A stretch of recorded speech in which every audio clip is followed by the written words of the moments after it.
This is a podcast for the Library of Economics and Liberty, econlib.org, econlib.org. I'm Russell Roberts of George Mason University, and my guest today is Don Cox of Boston College. Don, tell me a little bit about what's going on with your life and the economics you're learning out in the field. Okay. Well, this weekend I was doing a little field work. I took my son to a birthday party. My son's 2.5, and it was Jenny's birthday party. She just turned 3. It's about maybe 15 kids there, so I got to observe parenting in the wild. How many kids? About 15. 15 2 to 3-year-olds? Yeah, and Okay. This is pretty amazing, actually, because there's a big, long table set up, places for everyone, very highly organized. At least that was the intent. But a few things started falling apart at the seams, and the thing that stuck out in my mind was that I saw one parent trying to browbeat his crying child into eating cake, and it just didn't add up for me. Oh, that must be a first. I just... A parent trying to convince a child to eat cake. What was it? Broccoli cake or spinach cake? What was It seemed like regular. Actually, it was vanilla and chocolate cake with vanilla frosting, and it looked pretty good, but it just didn't add up. And I started thinking, okay, there's got to be a couple of economics equations that we could write down, and we could nail exactly why this really doesn't make a whole lot of sense. And so I started thinking about how Econ 101 just might help people become better parents by helping them think about simple ideas about incentives.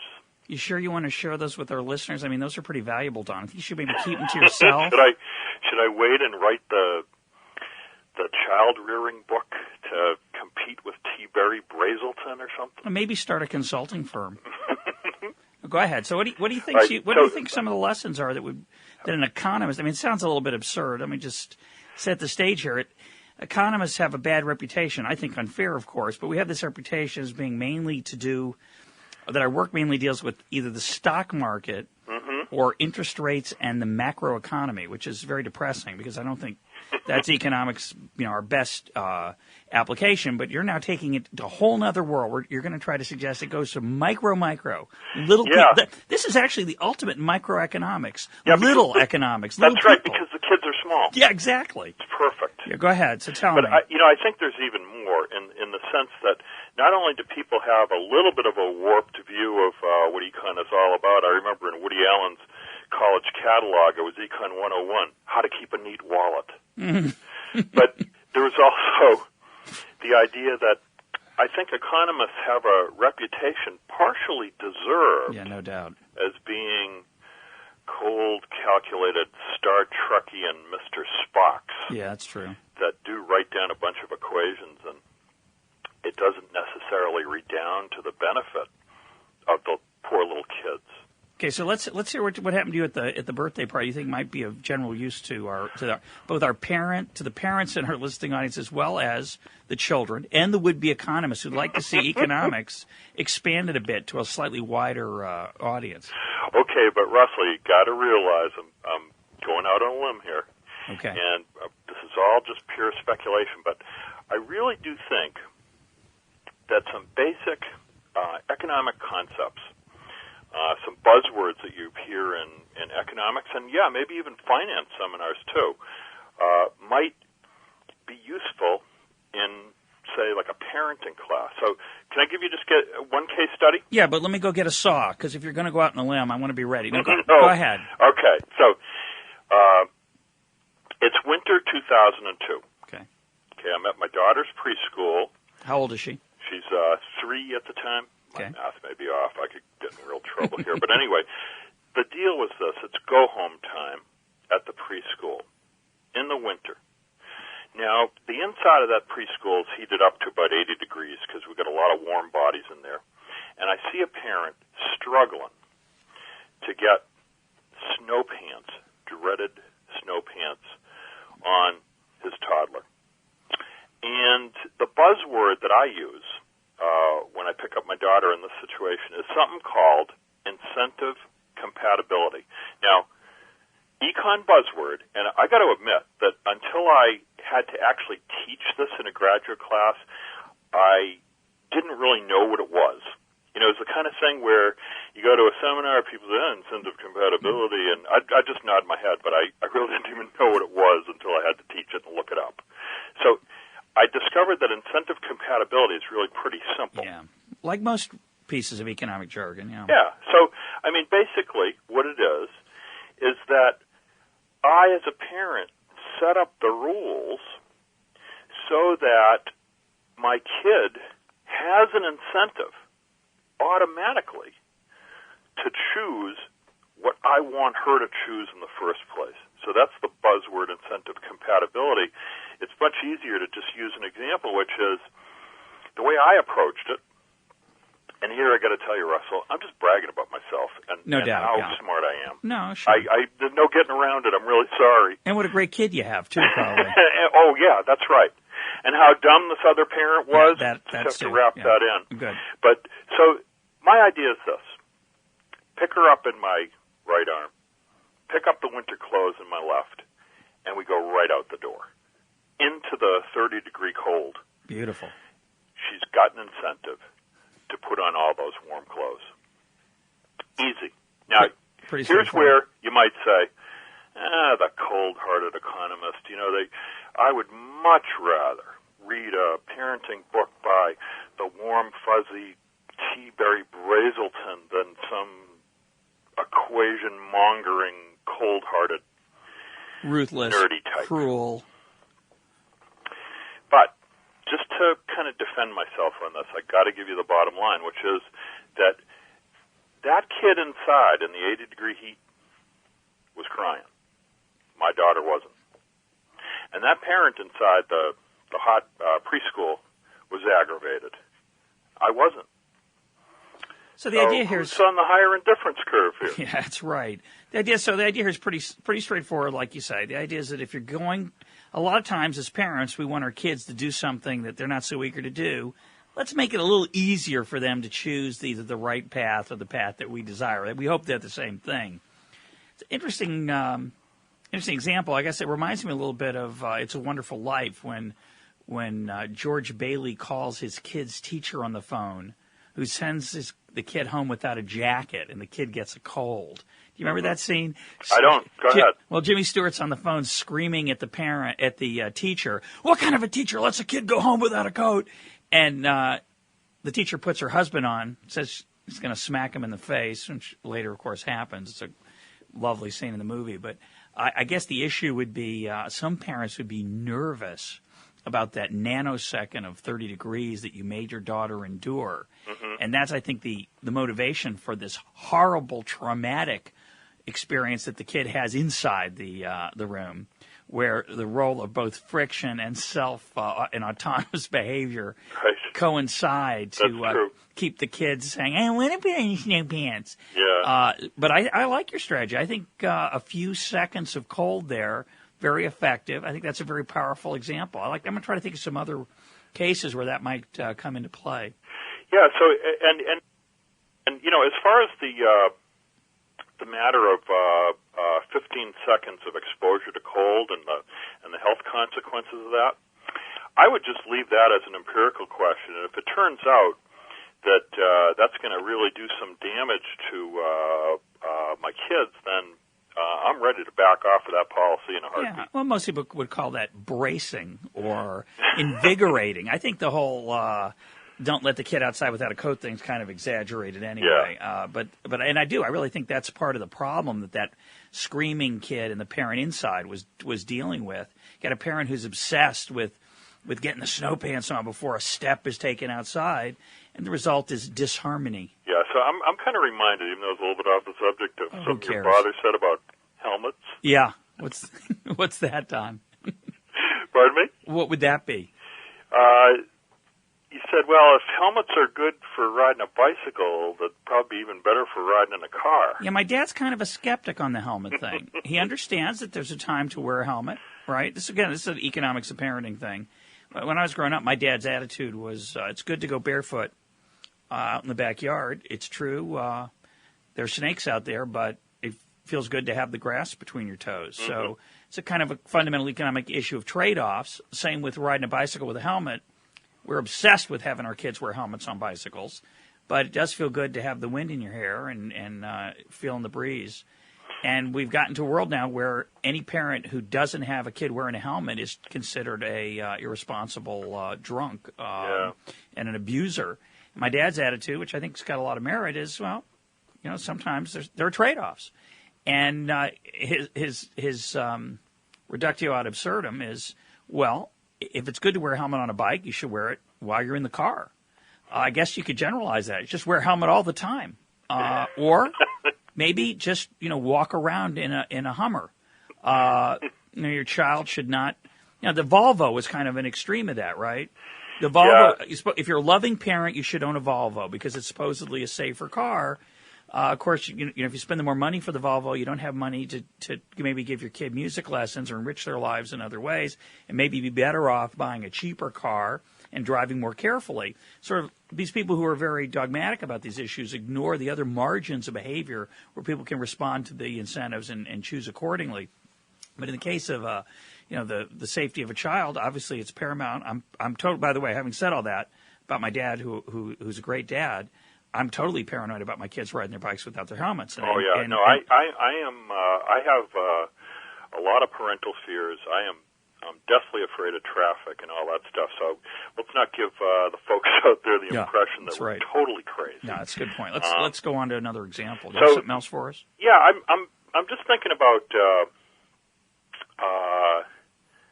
a couple of other things that I've seen out in the field. So this is one that I forget when this was, but it was probably around the same time, and it was a mother that lived in our old condo building, and she was taking her 3-year-old out on a trip, and so she asked him, "Jerry, you want to go to the Children's Museum today?"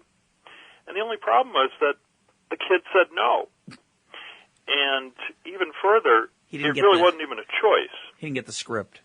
And so we had the absurd situation where the mother is taking her child to the Children's Museum, and the kid, just like the one having cake foisted upon him, is screaming and unhappy. And I just have this gut reaction that something's wrong. And I think what it is that basically, you don't give your kid a menu if you've already ordered what the dinner's going to be and there's no choice. And I kind of have a catchphrase, which is, don't ask, just tell. That's very nice. I like that. And the idea is that the fewer questions, I think that kids, I guess it maybe depends on their age, and I'm being totally amateur empiricist here, but I think that giving them too many choices might just well drive them nuts with cognitive dissonance. And if you get on a string of no's, that can easily ignite a temper tantrum, and it might just be better to not pose the false choices. Just to give you an example, we go to visit my mother, pack my daughter in the car, and we're just going on a trip. And when we're halfway there, she just asks, "Where are we going?" "Going to Grammy's house." That was the plan all along. No sense in asking her what her opinion is. And you see parents trying to, sort of alter their children's utility functions at 7:30 in the morning when the school bus is coming. And the kid says, "I don't want to go to school today." And they're like, "Oh, but, you'll like school. Your friends are there." But all, mainstream economists just take those preferences as a given, at least in the short run. When my daughter says, "I don't want to go to school today," and she's crying, I believe her. And I'm somewhat sympathetic. I mean, I do have enough memory cells left over to at least imagine that I remember what it was like to go to first grade. especially after a week's Christmas vacation. Sometimes just kind of had a stomach ache. Well, so I accept her utility function.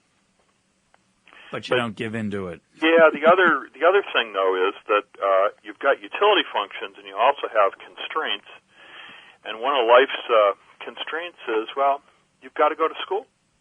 So my response is, A, I sympathize. You don't want to go to school. I can buy it. I can understand. Unfortunately, you have to. And usually that just about ends it.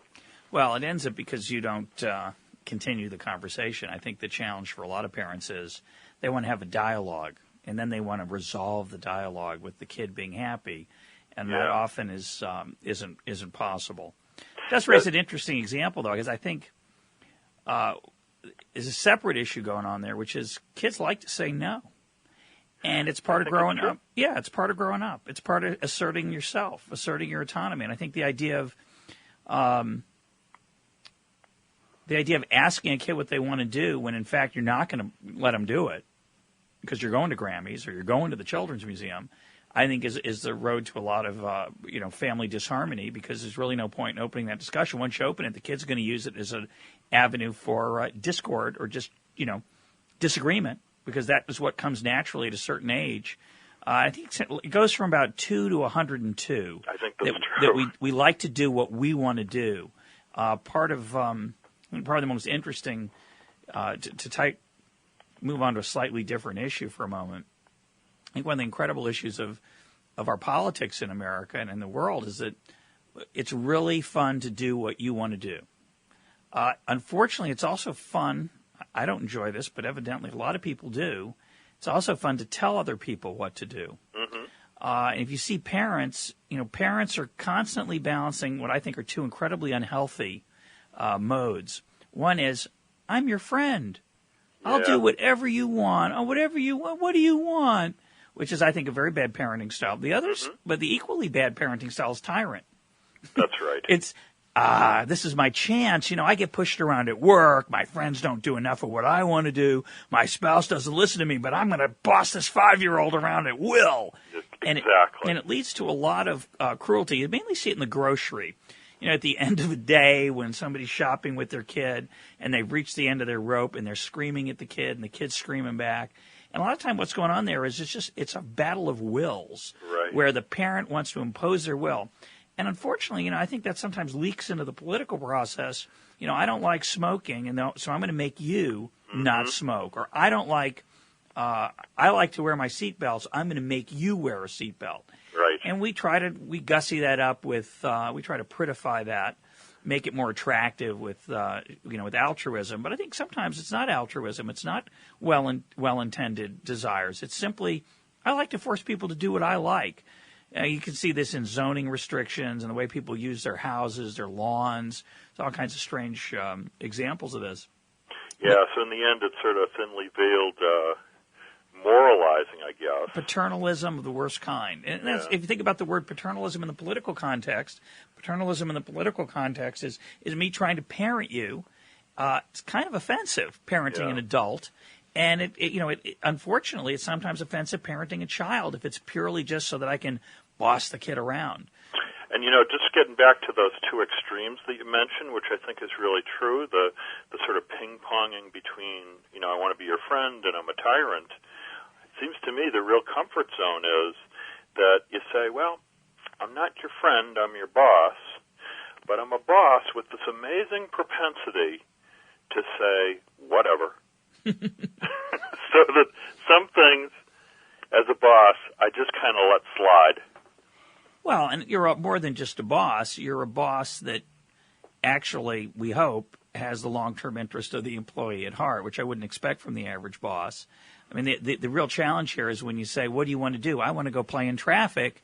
When we say, you can't, let's move on, we're not saying that because we enjoy watching people get upset because we control their lives. And it's not because we don't like people playing in traffic. It's because we love our children. We don't want them to play in traffic. About 80% of the parental children conflict that comes about is because the short-term interest of the child differs from the long-term interest of the child, and we presume that children aren't very good at weighing those trade-offs. So usually the cake issue goes the other way. The kid wants the third piece of cake. We say no. The kid says, why not? And we say, well, sometimes we say because. Sometimes we give a reason. Sometimes we say, I'm the dad. And it'll be that way. But I think one of the challenges of parenting is trying to figure out strategies for minimizing that kind of conflict and getting out of negotiation mode, which is very exactly. destructive. And the whole question why, I think some parenting experts say, well, kids want to learn, so you should explain things very carefully to them. The way I kind of handle the why question in the grocery store when my daughter wants something and the answer turns out to be no is I just say, well, if she says why, I say, well, I'm perfectly happy to explain why, but I've got to tell you that after our entire discussion, the answer is still going to be no. So you ready to start in? Well, so she gives up pretty fast on that. So it turns out she's not really in pursuit of knowledge for its own sake. No, it's a stratagem. And I don't want to pursue it either. Well, why is the sky blue? It's actually a very difficult scientific question. Perfectly happy to unfortunately dive into that one. Yeah, that's a good one. But why I can't have the fifth piece of candy or why I can't stay home from school is usually a dead end intellectually. Yeah. Got any other examples for me, Don? Yeah, I mean, the other one that springs to mind is the non-credible threat. So it kind of goes like this. You do that one more time, there's going to be no Christmas this year. And you think, can this really be credible? You mean, the 6-year-old squirts apple juice in little brother Jimmy's face just one more time. All the ornaments are taken off the Christmas tree. The tree is left on the curb. Christmas lists are torn up. The stockings are taken down despite being hung with care. The stuff on layaway is just taken off layaway. Any kid worth his or her salt knows that this threat is just not credible. And I'm just reminded of the old Henry Kissinger line, never make a threat that you do not intend to carry out. Yeah, it's a deep lesson in diplomacy and I think in parenting. I have an interesting flip side of that. I have to think about this no Christmas I did. Would the calendar just go from the 24th of December to the 26th? Would you just kind of cross off 2 or maybe you'd sedate the child during that 24-hour period? But it reminds me of another parenting issue. It's kind of strange. You ever try this one? I say, let's talk about a credible threat, not a non-credible threat. We're talking about a credible threat. Okay. So I say to my kid, if you do that, you're not getting dessert, okay? Which is a credible threat. It's not, you're not eating for 24 hours. You're not going to get dessert. Sometimes I impose the punishment on myself as well. Interesting. So when I say to the kid, that's it, no dessert, and I'm skipping it too, what's kind of cool about that, and I got this from, I heard this, I think, first from Rabbi Abraham Twersky, a version of this. The cleverness of it is, it does 2 things. One has some economics in it. One, it shows the kid that you're not doing this just out of spite, which you're not. But the kid might see the reality is not only am I not getting dessert, but Dad's eating my dessert as well. So that is not only is that ruled out, but I'm not going to eat any dessert at all. And what I love about that is related to another parenting lesson, and I'll bring it back full circle. When we first got married, my wife and I discussed whether we were going to hit our children. My wife said, absolutely not. Mm-hmm. And I said, what do you mean, absolutely not? Surely there are some cases where a mild form of corporal punishment is in order. Because sometimes you need a weapon. You need in your arsenal to bring about peace in the home. And sometimes saying no isn't sufficient, timeout isn't sufficient. I need to be able to ratchet it up and have that credible threat. And she said no. And I agreed with her. Reluctantly, but I agreed with her. And as we went through parenting and have gone through it, I've been extremely glad that we made that decision. Mm-hmm. Not because I think corporal punishment is wrong. I think there are times when corporal punishment's a good idea. But what I love about this ban, this total ban, it's always out. There's no invoking it. what I love about it is I never, ever am tempted to take my anger out on my children and rationalize it by saying, well, they deserved it. You know, it's true I gave them a whack, but hey, look what they were doing. Yeah. So now I'm forced to confront the fact that there's no satisfaction, which is a horrible idea, but I think I see parents do it all the time. There's no satisfaction of inflicting pain on my kid as a way of making myself feel better. Mm-hmm. And the same thing's true with this dessert idea. Once I ban dessert for myself and my kid, the incentives are really good. So I don't have to say to myself, gosh, I'm mad at the kid for not doing what I'm doing. Oh, I'm going to take dessert away from him. Mm-hmm. Well, I got to take into account I'm going to be taking dessert away from myself as well. Yeah. I mean, we had a horrible example of this once where my kid did something that they weren't supposed to do, and I said, that's it. You're not going to the baseball game. Mm-hmm. And I thought, what have I done? You know what, Russell? I'm not going to the baseball game either. Yeah, and I stayed home. You know what it does? I think it's tremendous.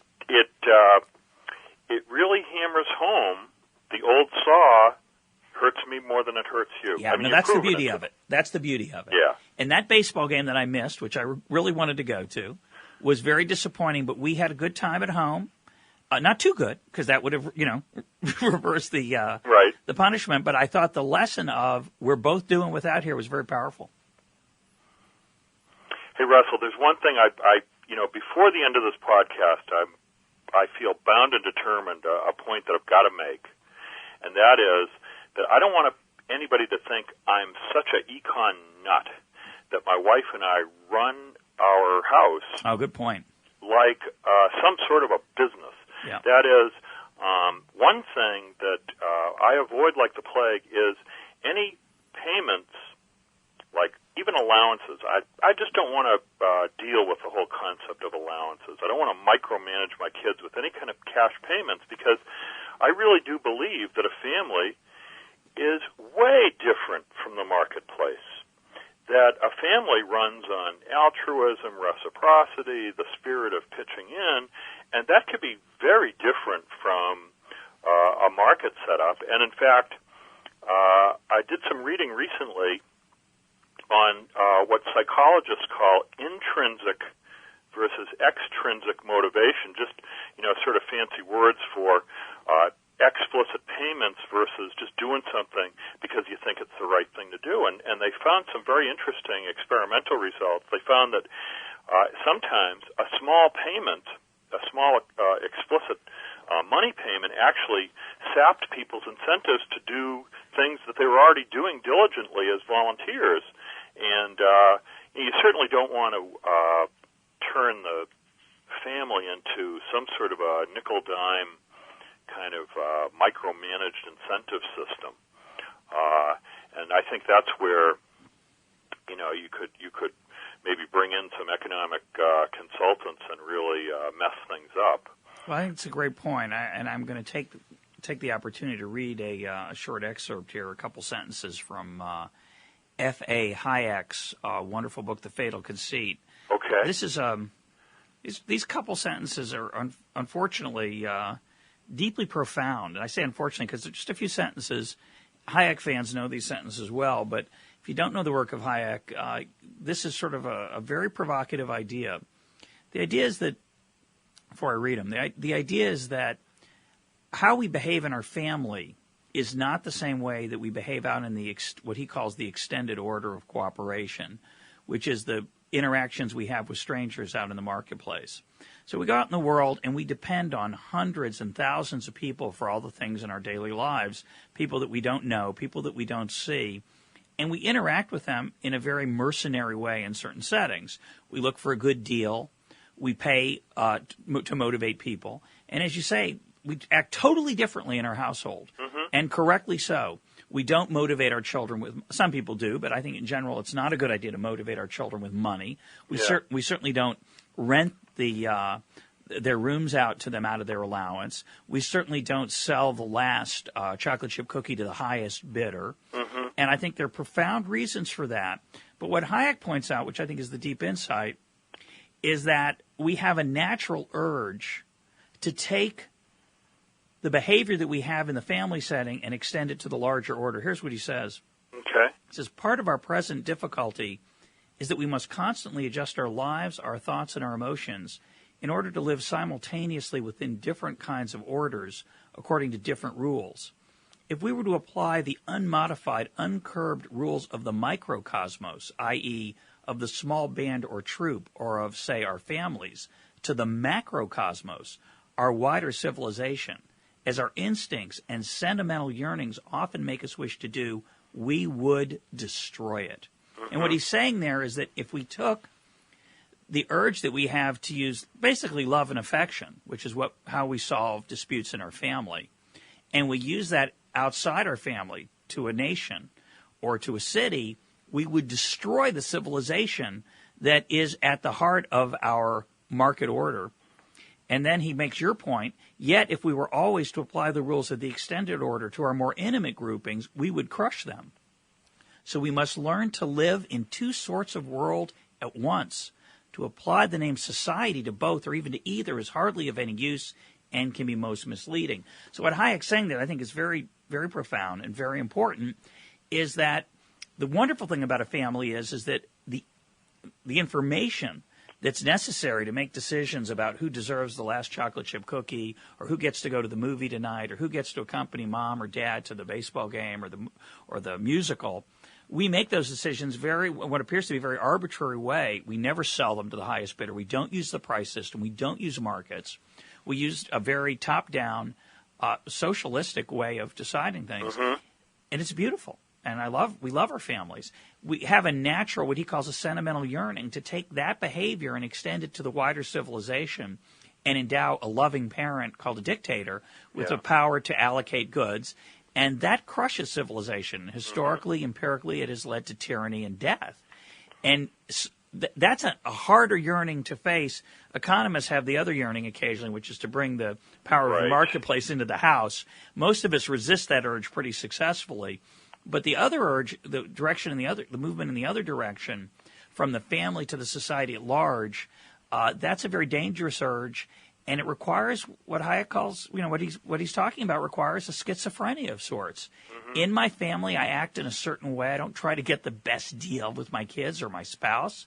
I'm constantly giving in, compromising, whereas out in the extended order, what creates the extraordinary standard of living we have, the extraordinary qualitative and quantitative benefits of our wealth, which are good health and long lives and leisure, all that springs from a totally different mindset.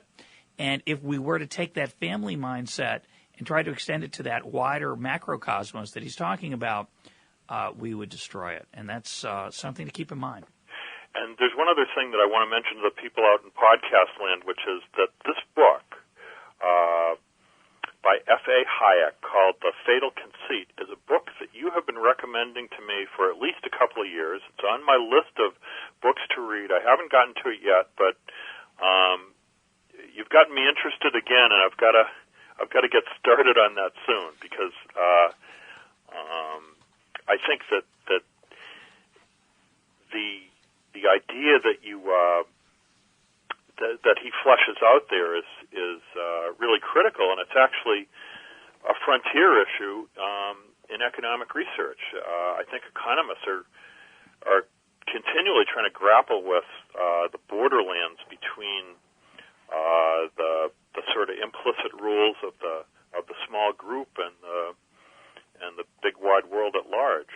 Yeah, it's a particularly relevant set of issues as we deal with some of the cultural changes and national issues that are before the world today, where culture and our religion and our tribe and our country are all mixing in with our individual desires and constraints. And as economists, we would do well to think about, keep those in mind. Definitely. Well, Russell, I think this is I like this whole application of econ to parenting. Well, let's see you if have anyone... roughly double the experience I do in this realm. You have 4 kids. I only have 2. And I find it utterly fascinating, as you do. I hope our listeners find it fascinating, too. If you do find this interesting, please send an email to me, Russell Roberts. My email address is my last name, roberts@gmu.edu. gmu.edu. Let me know if you found this interesting, and if you have any comments for Don, I'm happy to send them along. Thanks so much for joining us.